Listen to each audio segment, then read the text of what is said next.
Hey everybody, Adam Davidson, RadCast for Tuesday, March 14th. Today you're going to eat probably 3 meals, breakfast, lunch, and dinner, unless you're fasting. And when you eat those meals, I want you to think about this story and what it means for us as followers of Jesus. This is Mark chapter 3, verses 20 and 21. Then Jesus entered a house, and again a crowd gathered so that he and his disciples were not even able to eat. There it is. When his family heard about him and heard about this, they went to take charge of him. For they said, he is out of his mind. And that's the word of the Lord. I love this story because it shows us something about the dynamic of Jesus and his family and the community. You know that in these old days, family identity was very, very, very important. Just like now, family would look out for each other. When the family hears that Jesus isn't even eating, they assume that this has gone too far, that he is, quote, out of his mind. They said, this guy he needs to be restricted. He can't even take care of himself, let alone this bizarre group of disciples that follow him around and do this ministry that he's doing. Jesus has left a career. He has left comfort. He has decided to follow God. He has proclaimed himself the Messiah. He is serving others, not himself. He is taking incredible risk and even bringing some shame onto himself for the glory of God.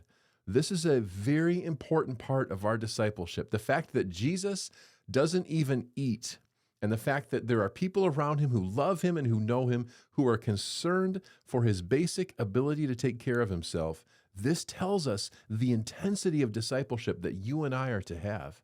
It's not my goal for my family to back me into a corner and try to take over. That's not my goal. My goal, though, is to be so committed to the way of Jesus, so emptied of self, that I live like this, where people go, he's kind of out of his mind. Let's look at it. Let's consider what Jesus has done. He's decided that he's going to follow God and not himself. And that pull to follow self is really strong. God calls us to trust him and to trust that his way is better than our way. Jesus has chosen to serve others and not himself. Instead of showing up for a meal, he shows up to do ministry. The rest of the people eat while he serves them. Jesus has chosen courage over fear. This is a critical concept and a critical part of us following Jesus because it requires courage to be a disciple. There are things that will cause us to be afraid and to fear the path that we're on and to fear whether we're really doing the right thing. Jesus has reason to be afraid when even his family, the people who raised him, the people he's known all of his life, are saying, you're doing the wrong thing. Like that would make me afraid if that voice was in my life. Jesus chooses courage. Jesus chooses faith over comfort. Those two sometimes coexist, but usually not very well. For us to really have faith means that we will, by the very nature of faith, do something that requires us to step out of our comfort zone. And then finally, Jesus risks shame for the glory of God.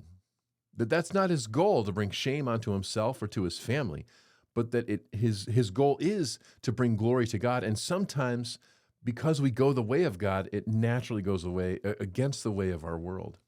So today, as you eat your meals, think about the fact that Jesus didn't even have time to eat and that his family took this as a cue that he's out of his mind. May we have this kind of drive and passion, this emptiness of self, this lack of concern for our image, for chasing money, for chasing comfort, that we don't trust in ourselves, we trust in God, and that we please serve others, even to the point where people think he's out of his mind. Go and do this because this is the life, this is the discipleship, this is the path of Jesus. That's RadCast.